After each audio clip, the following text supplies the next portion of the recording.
હક કે આવાજ ન્યૂઝમાં આપનું સ્વાગત છે। હું છું અજીત ઝુપેલવાલા। સમાચારમાં વાત કરીએ તો સુરત ખાતે મોહર્રમની શાનદાર ઉજવણી કરવામાં આવી હતી।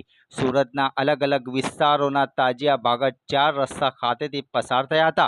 અલગ અલગ વિસ્તારોમાંથી આવેલા તાજિયાનું ભાગત 4 રસ્તા ખાતે સ્વાગત કરવામાં આવ્યું હતું। સુરતના અનેક વિસ્તારોમાંથી કલાત્મક તાજિયાઓ કાઢવામાં આવ્યા હતા। ભાગર ખાતે પ્રથમ આવનાર 10 તાજિયા આયોજકોને ટ્રોફી એનાયત કરવામાં આવી હતી। ભાગર ખાતે સુરત પોલીસ કમિશનર શ્રી સહિત ડીસીપી, એસીપી તથા પોલીસ અધિકારીઓ ઉપસ્થિત રહ્યા હોવાનું જાણવા મળ્યું હતું। રિપોર્ટ રૂજે બરબ। પૂર્વ સાંસદ શ્રીમતી દર્શનાબેન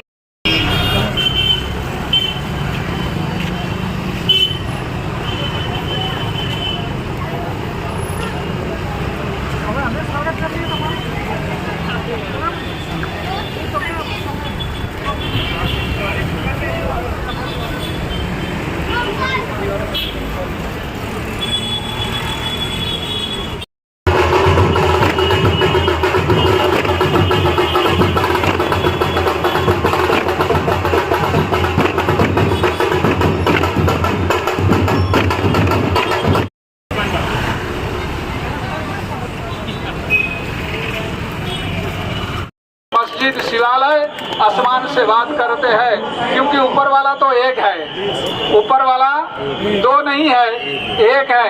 और हमारी प्रार्थना, आपकी दुआ, उनकी अरदास, ये सभी एक ही भगवान को, ईश्वर को, अल्लाह को पहुंचता है। ये हमेशा हमें याद रखना चाहिए।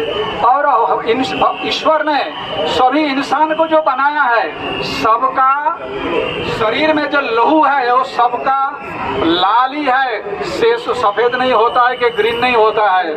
और जब रक्तदान कैंप होता है तो उसमें किसका लोही किसके जाता है, जहाँ जाता है। और हॉस्पिटल में किसका लोही किसको चढ़ता है, हिंदू का लोही या तो मुसलमान का लोही के पारसी का लोही, किसी को कुछ पता नहीं चलता है।